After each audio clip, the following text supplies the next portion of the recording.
Today, we're going to read the story of Owen and Mzee, the true story of a remarkable friendship, told by Isabella Hatkoff, Craig Hatkoff, and Dr. Paula Kahumba, with photographs by Peter Christie. This video is to fill a need in the community while students are learning from home. This video is done with permission from Scholastic, the publishing company. So let's begin.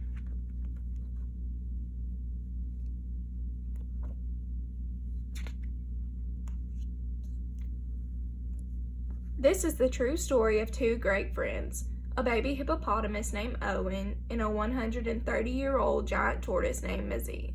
The hippo was not always friends with the tortoise. He wasn't always known as Owen, and Owen was not always famous the world over. Here's how it all happened.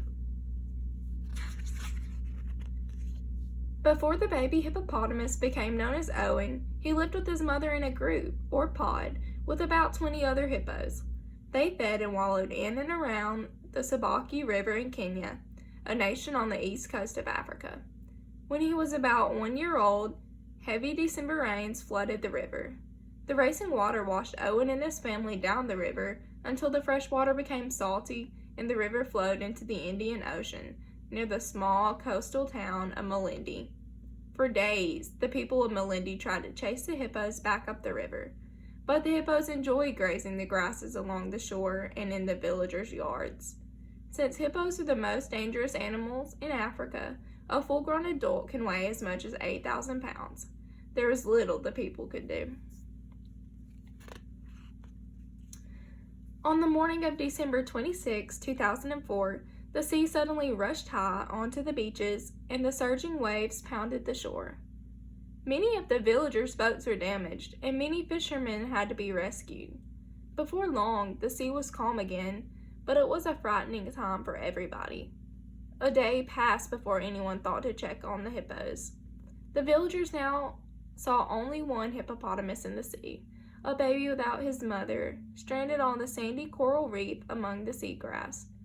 Tired and frightened, he was unable to reach the shore on his own.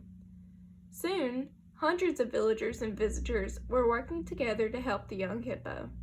They knew that he would become sick if he stayed in the salty seawater for long. They used ropes, boats, fishing nets, and even cars to try and rescue him and bring him ashore to safety.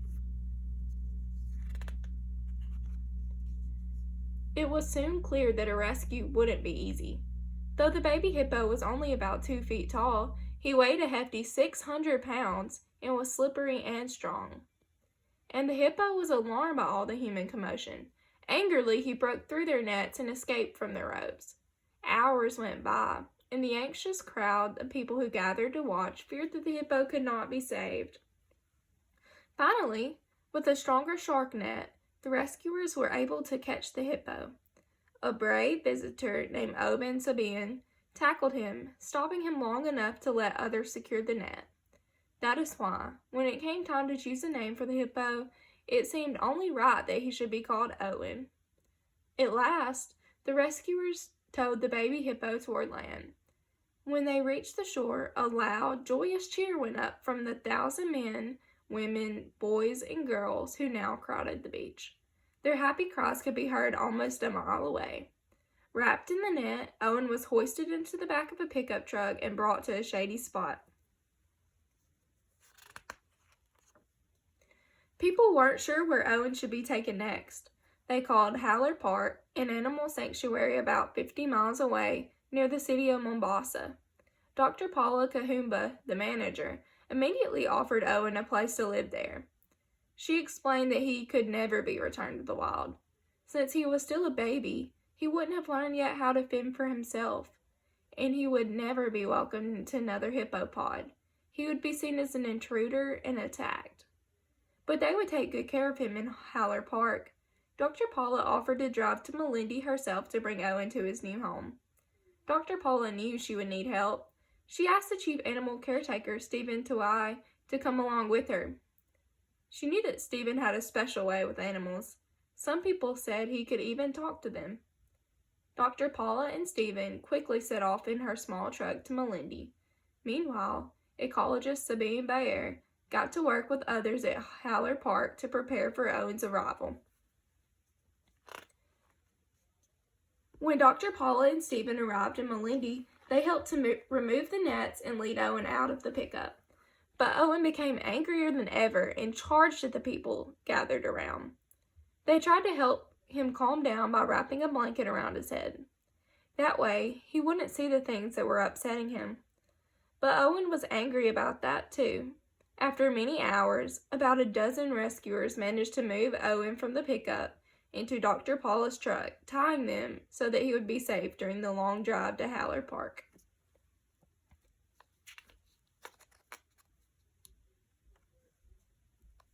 Meanwhile, Sabine and the other workers prepared a large enclosure for Owen. They chose a part of the park that had a pond and a mud wallow, as well as tall trees and brush, everything a hippo could want. The area was already home to a number of bushbucks, vervet monkeys, and a giant Aldabra tortoise called Mzee. Mzee, whose name means wise old man in the Swahili language, was the oldest creature in the park. At about 130 years of age, he had been alive since before Stephen's great-grandmother was born. He wasn't very friendly, except to Stephen, who seemed to know just what he liked, such as getting tickled under the chin. Otherwise, Mzee kept to himself. No one could have guessed how Mzee's life was about to change.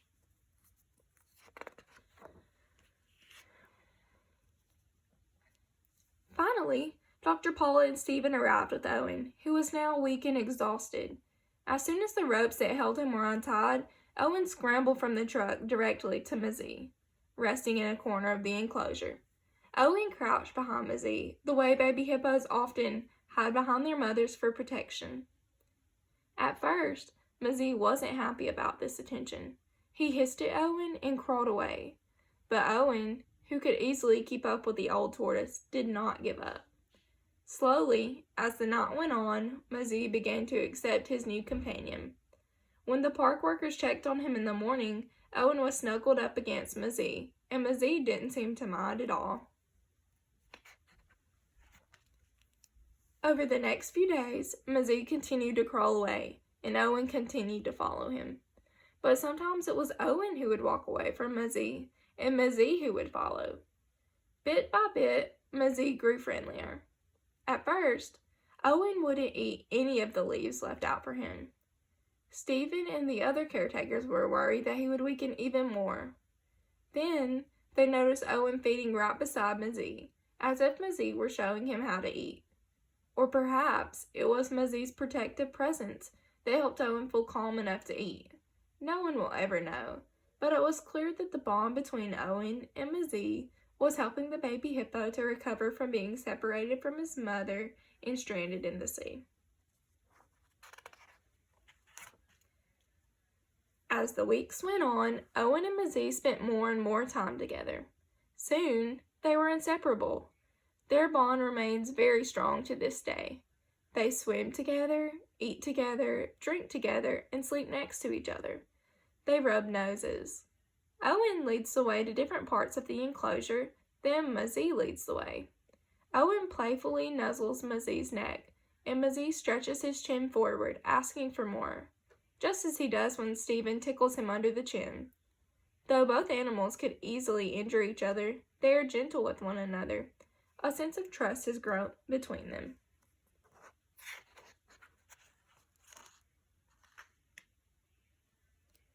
Wildlife experts are still puzzled about how this unlikely friendship came to be. Most have never heard of a mammal such as Owen and a reptile such as Mzee forming such a strong bond. Perhaps for Owen, it happened this way. Young hippos like Owen need their mothers in order to survive. An old, slow tortoise like Mzee can never protect Owen the way a fierce mother hippo could. But since Mzee's coloring and rounded shape are similar to a hippo's, it's possible that to Owen, Mzee looks like the hippo mother he needs.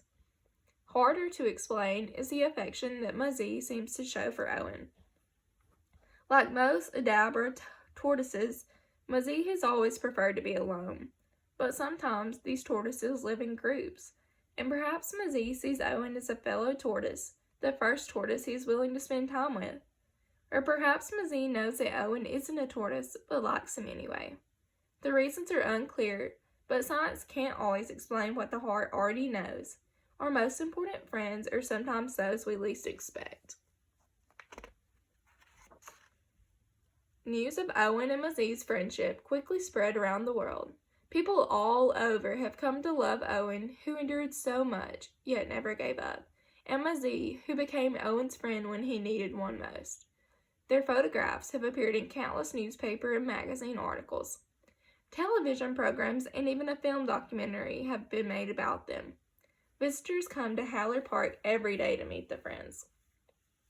So we're going to start there, but now it's your turn.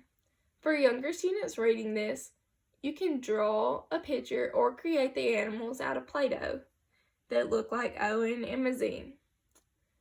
Older students can go onto the website Pebble Go to learn more about these animals like Owen and Mzee and learn more about where they're from. That's all. Thank you.